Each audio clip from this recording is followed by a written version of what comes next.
Hello, എല്ലാവർക്കും പുതിയ വീട്ടിലേക്ക് സ്വാഗതം. ഞാനിപ്പോൾ ഇരിക്കുന്നത് തിരുവനന്തപുരം നോർത്ത് കിടക്കുന്ന ജനശതാബ്ദിയിലാണ്. ഞാൻ തിരുവനന്തപുരത്തേക്ക് പോവുകയാണ്.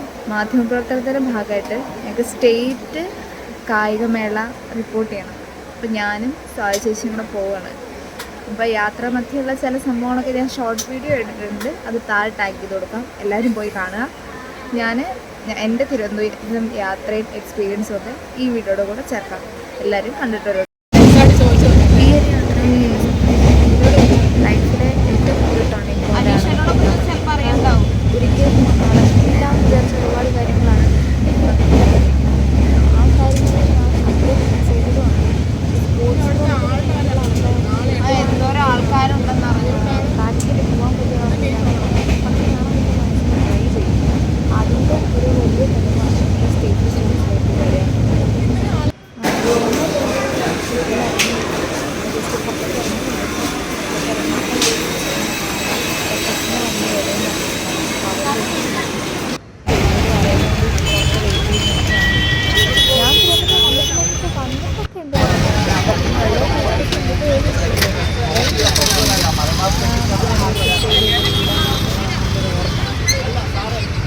ആദ്യത്തെ ഡെസ്റ്റിനേഷനിലെത്തി, ജന്മഭൂമിയുടെ തിരുവനന്തപുരത്ത് ഓഫീസ്. അപ്പോൾ ഇവിടെ എത്തിയിട്ട് ഇനി താമസം എങ്ങനെയാണ്, അതുപോലെ എങ്ങനെ പോകണം, വൈകുന്നേരത്തെ ഉദ്ഘാടനം എങ്ങനെയാണ്, അതിൻ്റെ കാര്യങ്ങളൊക്കെ ഒന്ന് ആലോചിച്ചിട്ട് ഒരു മീറ്റിംഗ് ഉണ്ട്, 2 മീറ്റിംഗ് ഉണ്ട്. അപ്പോൾ ആ മീറ്റിങ്ങൊക്കെ കഴിഞ്ഞിട്ട് വേണം റിപ്പോർട്ടിങ്ങിൻ്റെ കാര്യങ്ങളിലേക്കൊക്കെ ഒന്ന് കിടക്കാൻ. ഞങ്ങൾക്ക് 2 പേജാണുള്ളത്. അപ്പം ആ 2 പേജിലേക്കുള്ള കണ്ടൻറ്റ് ഞങ്ങൾ തന്നെ കൊടുക്കണം. ഞങ്ങൾ 2 പേരല്ല കേട്ടോ, ഞങ്ങളെ സഹായിക്കാൻ ഒരുപാട് ചേട്ടന്മാരുണ്ട്. അപ്പം അങ്ങനെ ഓരോരോ പരിപാടികളിലേക്ക് കടക്കുകയാണ്. ഇനി വൈകുന്നേരത്തെ പകുതി പരിപാടികൾ കഴിഞ്ഞിട്ട് ഞാനും ചേച്ചിയും കൂടെ കഴിക്കാൻ ഇറങ്ങിയേക്കാണ്. ഏതാന്ന് ഒരു ബോധമില്ലാണ്ടാണ് ഞാൻ പോണത്. ഞാൻ തിരുവനന്തപുരം അങ്ങനെ അധികം വന്നിട്ടില്ല. മഴയുണ്ട് കേട്ടോ, നല്ല മഴയുണ്ട് അത്യാവശ്യം. പക്ഷെ സ്പോർട്സൊക്കെ നടത്താൻ പറ്റുമെന്ന് വിചാരിക്കണോ. ഞാൻ തിരുവനന്തപുരം അധികം വരാത്ത കാരണം എനിക്കിവിടുത്തെ ഏരിയകളൊന്നും വലിയ പരിചയമില്ല. ഇനി ഞങ്ങൾ ഹോട്ടലിൽ കഴിക്കാൻ വേണ്ടിയിട്ട് പോവാം. അപ്പം ഞങ്ങൾ ഗൂഗിളിൽ സ്ഥലമൊക്കെ നോക്കി വെച്ച് എന്നാൽ അവിടെ പോവാം, ആര്യാസ് നോക്കി വെച്ചിട്ട് അവിടെ പോകാമെന്ന് വിചാരിച്ചിട്ടിരിക്കുകയാണ്. അപ്പോൾ ഇനി ഓട്ടോയിൽ കയറി പോകണം. അത്ര പുതിയ നഗരം അല്ലെങ്കിൽ തിരുവനന്തപുരം എനിക്ക് എവിടെയൊക്കെയോ കണ്ടും കേട്ടും പരിചയമുള്ളൊരു സ്ഥലം പോലെ തോന്നിയിട്ടോ. ജസ്റ്റ് പുറത്തിറങ്ങി നടന്നേ ഉള്ളൂ. എന്നാലും എനിക്ക് ഈ സ്ഥലം ഭയങ്കരമായിട്ട് ഇഷ്ടപ്പെട്ടു. നല്ല കുറേ സ്ഥലങ്ങൾ ചേർന്നൊരു സ്ഥലമാണ് തിരുവനന്തപുരം. പിന്നെ പത്മനാഭൻ്റെ മണ്ണ് എന്നൊക്കെ പറയുമ്പോൾ ഒരു പ്രത്യേകത ഉണ്ടാവുമല്ലോ. നമ്മൾ തിരുവനന്തപുരത്ത് അടിച്ചു കൊടുക്കുമ്പോൾ, തിരുവനന്തപുരത്ത് നമ്മൾ നെറ്റിൽ ആദ്യം അടിച്ചു കൊടുക്കുമ്പോൾ വരുന്ന 2 സ്ഥലങ്ങളാണ് ഈ തമ്പാനൂർ റെയിൽവേ സ്റ്റേഷനും അതിൻ്റെ ഓപ്പോസിറ്റുള്ള KSRTC സ്റ്റാൻഡ്. പിന്നെ എനിക്ക് ഭയങ്കര കൗതുകമല്ലോ പുറത്തെ കാഴ്ചകളൊക്കെ കാണും. നമ്മൾ വരുന്നൊരു പുതിയ സ്ഥലമല്ലേ, അപ്പോൾ സ്വാഭാവികമായിട്ട് നമുക്കൊരു കൗതുകം ഉണ്ടാവുമല്ലോ. അപ്പോൾ ഞാൻ കുറേ വീഡിയോ അവിടെ നിന്ന് ഇവിടുന്നൊക്കെ എടുക്കാൻ നോക്കിയിട്ടുണ്ടായിരുന്നു. മുഴുവനായിട്ട് കൺവേ ചെയ്യാൻ പറ്റുമെന്നറിയില്ല. ഇതാണ് ഞങ്ങളുടെ ഓഫീസ്. ഞങ്ങൾ രാത്രി കഴിച്ചിട്ട് തിരിച്ചു വന്നു. അപ്പോൾ ഞാനും സ്വാതി ചേച്ചിയും അനീഷേട്ടനും കൂടെയാണ് പോകുന്നത്. നല്ല രസമായിരിക്കും, ഒരു എക്സൈറ്റ്മെൻ്റ് ഉണ്ട്. ഒരു സ്റ്റേറ്റ് കായികമേള എന്ന് പറയുന്ന വലിയൊരു ഇവൻറ്റ് റിപ്പോർട്ട് ചെയ്യാൻ പോകുമ്പോൾ അതിൻ്റേതായ ഒരു എക്സൈറ്റ്മെൻറ്റ് എനിക്കുണ്ട്. എന്തായാലും പോയി നോക്കാം. രാവിലെ ഞങ്ങൾക്ക് പോകേണ്ടത് ചന്ദ്രശേഖർ നായർ സ്റ്റേഡിയത്തിലാണ്. അവിടെ മത്സരങ്ങൾ തുടങ്ങിയെന്നാണ് ഞങ്ങൾ അറിഞ്ഞത്.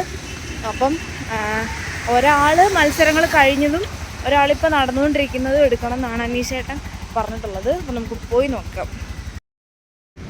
ഈ ഭിന്നശേഷി കുട്ടികളുടെ ഇൻക്ലൂസീവ് അത്ലറ്റിക്സ് ആയിരുന്നു രാവിലെ, ആദ്യത്തെ ദിവസം രാവിലെ. അപ്പം ഞാൻ വിചാരിച്ചു, എനിക്കൊരു എക്സ്പെക്റ്റേഷൻ ഉണ്ടായിരുന്നു അവർ ഈ ഒരു ലെവലിൽ ഇന്നതായിരിക്കും അവരുടെ ലെവലിൽ നിന്ന് എനിക്കൊരു എക്സ്പെക്റ്റേഷൻ ഉണ്ട്. പക്ഷെ അതൊന്നും അല്ല. ഭിന്നശേഷി കുട്ടികൾ എന്ന് പറഞ്ഞാൽ അവർക്ക് ആ ഒരു കാര്യം മാത്രമേ ചിലപ്പോൾ കുറച്ച് താഴത്തേക്ക് ഉണ്ടാവുള്ളൂ. പക്ഷെ ബാക്കി എല്ലാ കാര്യങ്ങളിലും ഇപ്പോൾ അവർക്കൊരു സ്പോർട്സ് ഇവൻറ്റിലൊക്കെ കൈകാര്യം ചെയ്യാൻ പറ്റുക എന്ന് പറഞ്ഞാൽ അത്രയും ഇതാണ്. ഇത് പാളയം പള്ളിയാണ് കേട്ടോ, ഞാൻ പറയാൻ മറന്നുപോയതാണ്. പാളയം പള്ളിയുടെ ഫ്രണ്ടിലാണ് ചന്ദ്രശേഖർ നായർ സ്റ്റേഡിയം. അപ്പോൾ സ്റ്റേഡിയത്തിലേക്കുള്ള അകത്തേക്ക് എങ്ങനെ കയറണമെന്ന് ആലോചിച്ച് നിൽക്കുകയാണ് ഞങ്ങൾ. ഇതാണ് ചന്ദ്രശേഖർ നായർ സ്റ്റേഡിയം. ഒരു സ്റ്റേഡിയം ഇത്രയും അടുത്ത് ഞാൻ കാണുന്നത് ആദ്യമായിട്ടാണ്. ഞാനിതിനു മുമ്പ് സ്റ്റേഡിയം ഒന്നും അങ്ങനെ കണ്ടിട്ടൊന്നുമില്ല. അപ്പോൾ എനിക്ക് ഭയങ്കര സിന്തറ്റിക് ട്രാക്കും മറ്റേ പച്ച പുല്ല് വരുത്ത സ്ഥലമൊക്കെ എനിക്ക് ഭയങ്കര അട്രാക്റ്റീവായിട്ട് തോന്നിയിട്ടുണ്ടായിരുന്നു. നല്ല രസമായിരുന്നു രാവിലത്തെ ആ കാഴ്ച. തൊട്ടടുത്ത് പാളയം പള്ളിയും പിന്നെ അതിൻ്റെ അപ്പുറത്തൊരു മുസ്ലിം പള്ളിയും രണ്ടും കൂടി ആകുമ്പോൾ നല്ല കോമ്പിനേഷനായിട്ട് എനിക്ക് തോന്നി. കുറേശ്ശെ മഴക്കാരൊക്കെ ഉണ്ടായിരുന്നു. മഴ വരുമോ എന്ന് പേടിച്ചു. പക്ഷെ ആദ്യത്തെ ദിവസം നല്ല വെയിലായിരുന്നു. ഇത് കണ്ണ് കാണാൻ പറ്റാത്തൊരു കുട്ടിയാണ്, റിഫൈൻ എന്നാണ് പേര്, പാട്ടൊക്കെ പാടും നല്ലോണം. പിന്നെ ഞങ്ങൾ കഴിക്കാൻ വേണ്ടിയിട്ട് പുത്തരിക്കണ്ടം പോയി. പുത്തരിക്കണ്ടത്തിൻ്റെ ഓപ്പോസിറ്റാണ് പഴവങ്ങാടി ഭഗവാന്റെ ഗണപതി ഭഗവാന്റെ അമ്പലമുള്ളത്. അപ്പോൾ അവിടെ നിന്ന് കുറച്ച് നേരം അവിടെ നിന്ന് ഞങ്ങളുടെ മീഡിയ കാർഡൊക്കെ കിട്ടണമായിരുന്നു. അപ്പോൾ അതിന് വേണ്ടി അതൊക്കെ കിട്ടി. ഇപ്പം ഞങ്ങൾ അകത്തേക്ക് പോവാണ്. മോഹനമ്മാനും യദുവേട്ടനുമാണ് ഭക്ഷണം ഉണ്ടായിരുന്നത്. ആദ്യത്തെ ദിവസം രാവിലെ എന്തായിരുന്നു, ഇഡലി. പിന്നെ കായിക താരങ്ങളായതുകൊണ്ട് തന്നെ മുട്ട, പഴം സാധനങ്ങളൊക്കെ. ഇതാണ് ഞാൻ പറഞ്ഞ സെലിബ്രിറ്റി യദു പിഴയിടും. മുട്ടയും ഒക്കെ ഉണ്ടായിരുന്നു, പഴമൊക്കെ. പിന്നെ അവിടെ ഒരു പ്രദർശനം ഉണ്ടായിരുന്നു. 2016 തൊട്ട് 2025 വരെയുള്ള വർഷങ്ങളിൽ കായികമേളയിൽ വന്നിട്ടുള്ള മാറ്റങ്ങൾ വെച്ചിട്ട് ഉണ്ടായിരുന്നൊരു പ്രദർശനമായിരുന്നു അത്. അനീഷേട്ട തൻ്റെ അമ്പെയ്യുന്ന കഴിവുകൾ പുറത്തെടുത്തുകൊണ്ട് ഒരെണ്ണം കറക്റ്റ് കുറച്ചടുത്ത് എത്തിച്ചിട്ടുണ്ട്. ഞാൻ ഭയങ്കര സംഭവമാണെന്നുള്ള നിലയിൽ നിൽക്കുകയാണ്. അത് കണ്ട് ചേച്ചി ട്രൈ ചെയ്ത് നോക്കി എങ്ങനെയായിരിക്കും എന്നുള്ളത്. ചേച്ചി കുറച്ച് സമയം എടുത്തു ചെയ്യാൻ വേണ്ടിയിട്ട്. ആ നാക്കങ്ങ് പിടികിട്ടി വരാൻ കുറച്ച് സമയം എടുത്തിട്ടുണ്ടായിരുന്നു. എന്നാലും ചേച്ചി അവസാനമായപ്പോൾ ഒപ്പിച്ചു. അത് ആ കയ്യിൽ വിരൽ വിടാൻ പറ്റുന്നുണ്ടായില്ല. പുള്ളിക്കാരിക്ക് എവിടെ പിടിക്കണം, എവിടെ വിരൽ വിടണം എന്നുള്ളതൊന്നും അറിയുന്നുണ്ടായിരുന്നില്ല. അപ്പോൾ അതിൽ ചെറിയ ബുദ്ധിമുട്ടുണ്ടായിരുന്നു. ഞാൻ നേരത്തെ വോയിസ് റെക്കോർഡ് ചെയ്തുകൊണ്ടിരുന്നത് ഇവൻറ്റ് നടന്നുകൊണ്ടിരുന്നത് തന്നെ കേട്ടോ. അപ്പോൾ അതുകൊണ്ട് അതിൻ്റെ ഒരു കുറച്ച് ഡിസ്റ്റർബൻസ് ഉണ്ടാവും. ഇപ്പം ഞാൻ റൂമിൽ വന്നിട്ട് സ്വസ്ഥമായിട്ടിരുന്ന് വോയിസ് ഓവർ കൊടുക്കുകയാണ്. അപ്പോൾ ചേച്ചിയുടെ ഇതുവരെ പരിപാടി നടപടിയായിട്ടില്ല. ജസ്റ്റ് ഒന്ന് നോക്കി, എന്നാലും സെറ്റായില്ല. ഉച്ചയായപ്പോഴത്തേക്കും മനുഷ്യൻ്റെ അടപ്പ് തെറിച്ചു. ചൂടും വെയിലും എല്ലാം കൂടി ആയിട്ട് എന്താ ചെയ്യേണ്ടതെന്ന് അവർ പിടുത്തമില്ലാണ്ട് അന്തം വിട്ടിരിക്കുന്ന അവസ്ഥയാണ് ഈ കാണുന്നത്. എന്തോ ഒരു ഇവൻറ്റ് നടക്കണ്ടായിരുന്നു അവിടെ, എന്താണെന്ന് ഞാൻ മറന്നുപോയി. പിന്നെ ഞങ്ങൾ കഴിക്കാൻ വേണ്ടിയിട്ട് ഇറങ്ങിയപ്പോഴാണ് അവിടെ സെക്രട്ടേറിയറ്റ് കണ്ടത്. സെക്രട്ടേറിയറ്റ് പിന്നെ സമരങ്ങളുടെ ആസ്ഥാനമാണല്ലോ. അന്ന് ഞാൻ ചെന്നപ്പോൾ സമരം ഉണ്ടായിരുന്നില്ല എന്നുള്ളതാണ് എൻ്റെ ഒരു വിശ്വാസം. ഉച്ചയായപ്പോഴത്തേക്കൂടെ മഴ പെയ്യാനുള്ളൊരു സാധ്യതയിലേക്ക് എത്തിക്കഴിഞ്ഞു. അപ്പം ഇനിയുള്ള മത്സരങ്ങളുടെ കാര്യം എന്താവും എന്നറിയില്ല. പിന്നെ അപ്ഡേഷൻ കണ്ടിരുന്നു, കാലാവസ്ഥയുടെ അപ്ഡേഷൻ കണ്ടിരുന്നു. ഉച്ചയ്ക്ക് ശേഷം 1:30 തൊട്ട് മധ്യ കേരളത്തിലും തെക്കൻ കേരളത്തിലൊക്കെ മഴ ഉണ്ടാവും എന്നുള്ള രീതിയിൽ അപ്ഡേഷൻ കണ്ടിരുന്നു. അപ്പം അത് നടക്കാനാണ് സാധ്യത. അത്ര ഭീകരമായിട്ടുള്ള കാറ്റും നല്ല മഴക്കാരും ഒക്കെ ഉണ്ട്. അപ്പം അതുകൊണ്ട് മഴ പെയ്യും എന്നുള്ള ഒരു ധാരണയിൽ തന്നെയാണ് ഞാനും ഇരിക്കുന്നത്. നോക്കാം നമുക്കിനി മത്സരങ്ങൾ എന്താവുന്നത്. ഞാനിപ്പം കഴിക്കാൻ വേണ്ടി വന്നിട്ട് കഴിച്ചിട്ട് ഇവിടെ ഇരിക്കുവാണ്. അപ്പം ഇനി പോകണം. ഇനി കുറച്ച് കഴിഞ്ഞാൽ 1:45 തുടങ്ങും. ഇപ്പം 1:50 കുറച്ച് കഴിഞ്ഞാൽ പോകണം. വൈകുന്നേരമാണ് ഇനിയുള്ള ഫൈനലുകളൊക്കെ. രാവിലത്തെ ഒരുവിധം മത്സരങ്ങളൊക്കെ കഴിഞ്ഞു. ഇനി രാവിലത്തെ ഉള്ളത് ഓഫീസിൽ കൊണ്ട് കൊടുത്താൽ മതി. കൊടുത്തിട്ട് നമ്മളൊന്ന് സെറ്റ് ചെയ്ത് വെച്ചിട്ട് നമുക്ക് വൈകുന്നേരം പോരാം. ചേച്ചി ഇന്ന് വീട്ടിൽ പോവും. അപ്പോൾ അങ്ങനെയൊക്കെയാണ് ഇന്നത്തെ വിശേഷങ്ങൾ. പറഞ്ഞു തീർന്നതിന് മുമ്പ് മഴ ചാടി തുടങ്ങിയിട്ടുണ്ടായിരുന്നു. പിള്ളേരൊക്കെ ഓടും ചാടുകയൊക്കെ ചെയ്തിട്ടാണ് പോയിട്ടുണ്ടായിരുന്നു. പക്ഷെ കുറച്ച് നേരമൊക്കെ അവിടെ ഇരുന്നു കേട്ടോ. അവിടെ ഈ പിള്ളേർക്കുള്ള ഊഞ്ഞാലും കാര്യങ്ങളൊക്കെ സെറ്റ് ചെയ്തിട്ടുണ്ടായിരുന്നു. പിന്നെ മഴ എന്ന് പറഞ്ഞാൽ നല്ല മഴ. അവിടെ പുത്തരിക്കണ്ടം വേഗം ചെളിയാവുന്ന സ്ഥലം. അപ്പോൾ അവിടെ JCB കൊണ്ടിട്ട് മെറ്റലിടാൻ വേണ്ടിയിട്ടുള്ള പരിപാടിയായിരുന്നു. ഭയങ്കര മഴയായിരുന്നു. പിന്നെ സ്റ്റേഡിയത്തിൽ കുറച്ച് കഴിഞ്ഞപ്പോൾ ഈ സ്റ്റേഡിയത്തിലേക്ക് തിരിച്ചു പോകുന്നു. അവിടെ കാര്യമായിട്ടുള്ള പരിപാടിയൊന്നും നടക്കുന്നുണ്ടായിരുന്നില്ല. പിന്നെ ഞാൻ സ്റ്റേജിൽ കയറിയപ്പോൾ, സ്റ്റേജിലല്ല ബാൽക്കണി കയറിയപ്പോൾ കണ്ട കാഴ്ചയാണ് ഓരോ വിജയികൾക്കും സ്വർണ്ണം, വെള്ളി, വെങ്കലം തുടങ്ങിയ മെഡലുകൾ കൊടുക്കാനുള്ള പ്രിപ്പറേഷനിലാണ് ഒഫീഷ്യലായിട്ടുള്ള ആളുകൾ. ആ മെഡലൊക്കെ കൊടുക്കാൻ വേണ്ടിയിട്ടുള്ള മെഡലുകളാണ്. അപ്പോൾ അതിൻ്റെ പ്രിപ്പറേഷനിലായിരുന്നു അവിടുത്തെ ഓഫീഷ്യൽസൊക്കെ. ചന്ദ്രശേഖരനാട് സ്റ്റേഡിയത്തിലെ ഇവൻറ്റ്സൊക്കെ കഴിഞ്ഞു. അപ്പോൾ ഞങ്ങൾ നേരെ യൂണിവേഴ്സിറ്റി ക്യാമ്പസിലേക്ക് പോവാണ്. യൂണിവേഴ്സിറ്റി ക്യാമ്പസിലാണ് അടുത്ത ഇവൻ്റ് ഉള്ളത്. ഇനി അവിടെ പോകണം. എനിക്ക് പരിപാടി നടക്കുന്ന വിഷ്വൽസൊന്നും കാര്യമായിട്ട് എടുക്കാൻ പറ്റണില്ല. കാരണം റിപ്പോർട്ട് ചെയ്യാനും വീഡിയോ എടുക്കാനും എല്ലാം കൂടെ ഒരുമിച്ച് പറ്റാറുണ്ടായിരുന്നില്ല. അപ്പം ഞങ്ങൾ വേറൊരു കാര്യം, യൂണിവേഴ്സിറ്റി സ്റ്റേഡിയം എന്ന് പറഞ്ഞ് പോയത് വേറെ സ്ഥലത്ത്, എന്നിട്ട് പോയി തിരിച്ച് വന്നത് അതേ സ്ഥലത്തേക്ക് തന്നെ. ഇതേ നിയമസഭ, മന്ത്രി ചേട്ടന്മാരൊക്കെ ഇവിടെയാണ് ഉണ്ടാവാറ് നിയമസഭയിൽ. ഇവിടെ വന്നപ്പം ഇവിടെ ബോച്ചെന്ന് പറഞ്ഞിട്ടൊരു കളിയും ഫുട്ബോളും തോന്നുന്നു നടക്കുന്നുണ്ടായിരുന്നു. കുറച്ച് നേരം കഴിയുമ്പോഴത്തേക്കും നല്ല കാറ്റും ആൾക്കാരും കണ്ടപ്പോഴത്തേക്കും വിചാരിച്ചു മഴ പെയ്തു. നല്ല മഴ. പിള്ളേർ ആ മഴയത്ത് നിന്ന് കളിച്ചു. ഒരു തേയുന്ന ആക്ഷനൊക്കെ ഉണ്ടാക്കി. പിന്നെ ഈ പഴയ മഴയത്ത് ഫുട്ബോൾ കളിക്കാൻ തുടങ്ങാനും ഒരു പുതിയ കാര്യമില്ലാത്ത കാരണം നമ്മളതുമായിട്ട് യൂസ്ഡ് ആയതുകൊണ്ട് വലിയ കുഴപ്പമുണ്ടായില്ല. പിന്നെ ഇവിടെ മഴവിൽ കാണുന്നുണ്ടായിരുന്നു, അതിൻ്റെ വീഡിയോ എടുക്കാൻ വേണ്ടിയിട്ടായിരുന്നു, പക്ഷെ പറ്റിയില്ല.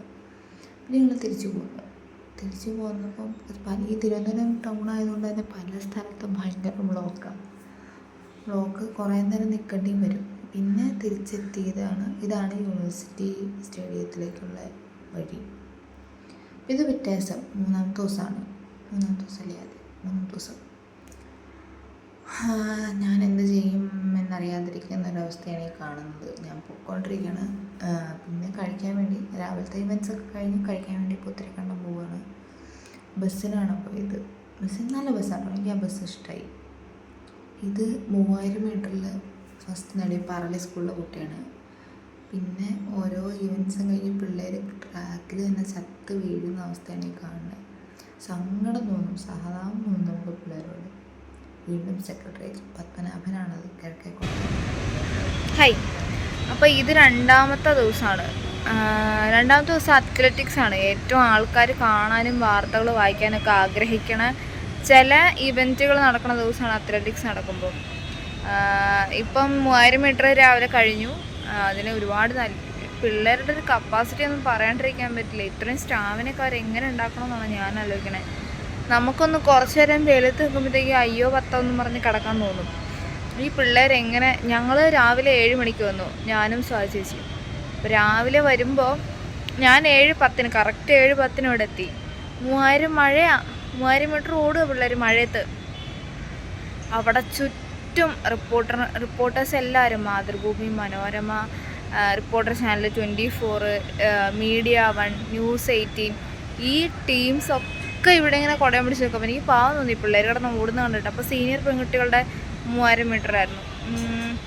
പാലക്കാട്, അത് കേട്ടിട്ടേ ഉള്ളൂ പാലക്കാട് ജില്ലയുടെ ഒരു മഹത്വം സ്പോർട്സിൽ. പക്ഷേ ഇത്തവണ പാലക്കാട് തകർത്തു. പാലക്കാടിൻ്റെ ഒരു വിജയം ശരിക്കും നേരിട്ട് കണ്ടു. എന്താണ് പറളി സ്കൂൾ അല്ലെങ്കിൽ മുണ്ടൂർ സ്കൂള്, ഇതൊക്കെ കേട്ടിട്ടേ ഉള്ളൂ. അപ്പോൾ കോങ്ങാട് പോകുമ്പോഴായാലും മുത്തശ്ശൻ്റെ അടുത്ത് പോകുമ്പോഴായാലും ഈ സ്കൂളുകളെ പറ്റിയിട്ടുള്ള മഹാത്മ്യം കേട്ടിട്ടേ ഉള്ളൂ. പക്ഷെ അതിൽ എത്രത്തോളം വാസ്തവമുണ്ടെന്ന് ശരിക്കും കണ്ട് മനസ്സിലായി. നല്ല എക്സ്പീരിയൻസ് ആട്ടോ സ്പോർട്സ് എന്ന് പറയുന്നത്. നമുക്കറിയാത്തൊരു മേഖല നമ്മൾ എക്സ്പ്ലോർ ചെയ്യുമ്പോൾ നമുക്ക് വരുന്ന ഒരുപാട് സംശയങ്ങളുണ്ട്. അത് തീർക്കാൻ പറ്റുന്ന ആൾക്കാർ നമ്മുടെ കൂടെ ഉണ്ടെന്നുണ്ടെങ്കിൽ നമ്മൾ ആ ഒരു ഫീൽഡിൽ കുറച്ചുകൂടെ മെച്ചപ്പെട്ടു പോകുമെന്ന് എനിക്ക് തോന്നുന്നു. ഞാൻ സ്പോർട്സ് ആണെങ്കിൽ ഒന്ന് പോയേക്കാം, ചുമ്മാ ഒന്ന് പോയിട്ട് വരാമെന്ന് വിചാരിച്ചിട്ടാണ് ഞാൻ ജില്ലയിലായാലും ഇപ്പോൾ സ്റ്റേറ്റിലേക്കായാലും പോകുന്നത്. പക്ഷേ ജില്ലയിൽ നിന്ന് സ്റ്റേറ്റിലേക്ക് വരുമ്പോൾ സ്വാഭാവികമായിട്ടും 14 ജില്ലയിൽ നിന്നുള്ള ഫസ്റ്റും സെക്കൻഡും തേർഡും കിട്ടിയ കുട്ടികൾ ഓരോ ഇവൻറ്റ്സിലുണ്ടാകുമ്പം നമ്മൾ അതിനനുസരിച്ച് പ്രിപ്പയർഡായിട്ട് വരണം. അത് ശരിയാണ്. പക്ഷെ അതിനപ്പുറത്തേക്ക് നമ്മളൊരു വലിയ ലോകം കാണുകയാണ്. വെറൈറ്റി ഓഫ് ആൾക്കാർ, എത്ര മനുഷ്യരാണ്, എത്ര ജീവിതങ്ങളാണ് കൺമുമ്പിൽ കൂടെ കടന്നു പോകണം. മാധ്യമപ്രവർത്തനത്തിൻ്റെ ഒരു ഭയങ്കര proud to be a reporter അല്ലെങ്കിൽ ഒരു ജേർണലിസ്റ്റ് എന്നൊക്കെ വേണമെങ്കിൽ പറയാം. ശരിക്കും ആ ഒരു മാനസികാവസ്ഥയിലാണ് ഞാനിപ്പം. എനിക്ക് ഒരുപാട് സന്തോഷമുണ്ട്. ഇപ്പോൾ ഞാൻ ഒറ്റയ്ക്ക് ഇങ്ങനെ ഇരിക്കുകയാണ്. അപ്പോൾ ഞാൻ വിചാരിച്ചു കുറച്ച് വർത്തമാനം പറയാം, യൂട്യൂബിൽ ഇടാൻ വേണ്ടിയിട്ട് കുറച്ച് വർത്തമാനം പറയാമെന്ന് വിചാരിച്ചിട്ടാണ് ഞാനിപ്പോൾ ഈ വീഡിയോ എടുക്കുന്നത് കേട്ടോ. ഒരുപാട് സന്തോഷമുണ്ട്. ഇപ്പോഴത്തെ കുറച്ച് ഇവൻറ്റ്സൊക്കെ കഴിഞ്ഞു. ഇനി ഇവൻറ്റ്സ് ഉള്ളത് വൈകുന്നേരമാണ്, ഫൈനലുകളുള്ളത്. ഇപ്പോൾ ട്രയൽസൊക്കെ കഴിഞ്ഞു, ഫൈനലുള്ളത് വൈകുന്നേരമാണ്. അപ്പോൾ വൈകുന്നേരത്തെ വിശേഷം ഞാൻ അപ്പോൾ പറയാം. സെക്രട്ടേറിയറ്റിൽ സമരം കണ്ടില്ല എന്നാരും പറയരുത്. പിന്നെ തിരിച്ചു പോകുമ്പോൾ സെക്രട്ടേറിയറ്റിൽ ഭയങ്കര സമരമായിരുന്നു. ആശാവർക്കർമാരും പിന്നെ വേറെ എന്തൊക്കെയോ ഉണ്ടായിരുന്നു സമരം. ആശാവർക്കർമാരുടെ സമരം ഇപ്പോൾ കൊടുമ്പിരി കൊണ്ട് തുടങ്ങിയിട്ടുണ്ടായിരുന്നു. ഇത് ഹൈ ജമ്പ്, ഏത് വിഭാഗം എനിക്കറിയില്ല, ട്രയൽസ് ആവാനാണ് സാധ്യത. ഹൈ ജമ്പായിരുന്നു. പിന്നെ കുറേ നേരം അവിടെ നിന്നു. എല്ലാ വാർത്തകളും റിപ്പോർട്ട് ചെയ്യണ്ടല്ലോ, സ്ഥലത്തേക്ക് നമ്മൾ പോകണമല്ലോ. അപ്പം അതുകൊണ്ട് അവിടെ നിന്നു. നല്ല രസമാട്ടോ, പിള്ളേർ എഫേർട്ട് എടുത്ത് ചാടുന്ന കണ്ടുകൊണ്ട് നിൽക്കാൻ നല്ല രസം. കുട്ടി എനിക്ക് ഇഷ്ടപ്പെട്ടു. കാരണം ഇത് കുരുന്ന ശകലേ ഉള്ളൂ, ഇത് കുറച്ചേ ഉള്ളൂ, കുഞ്ഞു കൊച്ചാ. പക്ഷെ അത് ഓടി, അത് എത്രയായിരുന്നു ഓടിയത്, 800 മീറ്ററാന്ന് തോന്നുന്നു ട്രയൽസ് ഓടിയെത്തി. ഇത് പിറ്റേ ദിവസത്തെ നടത്ത മത്സരം. ആ നടത്തം കാണാൻ എനിക്ക് ഭയങ്കര ഇഷ്ടമായിരുന്നു. അതുകൊണ്ട് ഞാൻ നേരത്തെ പോയി നടത്തം കാണാൻ വേണ്ടിയിട്ട്. ഇത് പോൾ വാൾട്ട്. ഈ സാധനം ഞാൻ തൊട്ടടുത്ത് ആദ്യമായിട്ട് കാണുന്നത് കേട്ടോ. എൻ്റെ മുന്നിൽ ഭയങ്കരം തന്നെ. ആ കോല് വളയുന്നതിനനുസരിച്ച് ഇവനാണ് വെള്ളി നേടി. കണ്ടോ കണ്ടോ കണ്ടോ കണ്ടോ, അതെങ്ങനെ അത്രയും ഉയരത്തിലേക്ക് ചാടാൻ ഇവനാ വെള്ളി നേടിയത്. ഇവനാണ് സ്വർണ്ണം നേടിയത് ഒരേ സ്കൂളിൽ തന്നെ, മാർബേസിൽ കോതമംഗലം. തിരുവനന്തപുരത്തെ 7 ദിവസത്തെ എക്സ്പീരിയൻസ് വീഡിയോ എടുക്കണം എന്ന് വിചാരിച്ച് ഞാൻ ആ ശ്രമം ഇവിടെ വെച്ച് നിർത്തുകയാണ്. എല്ലാ ദിവസവും വീഡിയോ എടുക്കാൻ എന്നെ കൊണ്ട് പറ്റുന്നില്ല. കാരണം ഈ ഓരോ മീറ്റ് കഴിയുമ്പോഴും ഓരോ ഇവൻറ്റ് കഴിയുമ്പോഴും കുട്ടികളെ പോയി കണ്ട് അവരുടെ ഡീറ്റെയിൽസ് എടുക്കുന്നതോടൊപ്പം എനിക്ക് വീഡിയോ എടുക്കുക എന്നുള്ളത് കുറച്ച് റിസ്ക്കി ആയിട്ടുള്ളൊരു കാര്യമാണ്. അപ്പം ആ സമയം കൂടെ എനിക്ക് പോകും എന്നല്ലാതെ പ്രത്യേകിച്ച് വേറെ ഫലമൊന്നും അതിനില്ല. അപ്പോൾ അതുകൊണ്ട് ഞാൻ ആ സമയം മാറ്റി വെച്ചിട്ട് കുറച്ചും കൂടെ നല്ല വാർത്തകൾ ചെയ്യാം എന്ന് ഞാൻ വിചാരിച്ചു. അപ്പോൾ സ്പോർട്സിൻ്റെ വീഡിയോ ഈ വീഡിയോയുടെ കൂടി ഇന്ന് അവസാനിക്കും. ഞാൻ വേറെ വീഡിയോ ഒന്നും എടുത്തിട്ടില്ല, അധികം വീഡിയോ ഒന്നും എടുക്കാനും പറ്റിയിട്ടില്ല കേട്ടോ. ഈ ഫാൻസി ഐറ്റത്തിൻ്റെ ഒന്നും എനിക്ക് വീഡിയോ എടുക്കാൻ തന്നെ പറ്റിയിട്ടില്ല. ഞാൻ ആകെ എടുത്തേക്കുന്ന പോൾ വാൾട്ടിൻ്റെയും പിന്നെ അങ്ങനത്തെ കുറച്ച് കുഞ്ഞു കുഞ്ഞു വീഡിയോകളെ എടുത്തിട്ടുള്ളൂ. അതല്ലാതെ കാര്യമായിട്ട് വീഡിയോ ഒന്നും എടുത്തിട്ടുമില്ല. അപ്പം അതുകൊണ്ട് അങ്ങനെ വീഡിയോ എടുക്കാതെ ചുമ്മാ ഒരു വീഡിയോ ഇടുന്നതിൽ വലിയ അർത്ഥമില്ലല്ലോ. അപ്പം അതുകൊണ്ട് ഞാൻ ഈ വീഡിയോ സ്പോർട്സിൻ്റെ വീഡിയോ ഇവിടെ വെച്ച് അവസാനിപ്പിക്കുകയാണ്. എൻ്റെ കയ്യിലുള്ള ചെറിയ ചെറിയ വീഡിയോസ് ഞാൻ ചിലപ്പോൾ ഷോർട്സ് ആയിട്ട് ഇട്ടേക്കാം, അത്രേ പറയാൻ പറ്റുള്ളൂ. അപ്പം അങ്ങനെ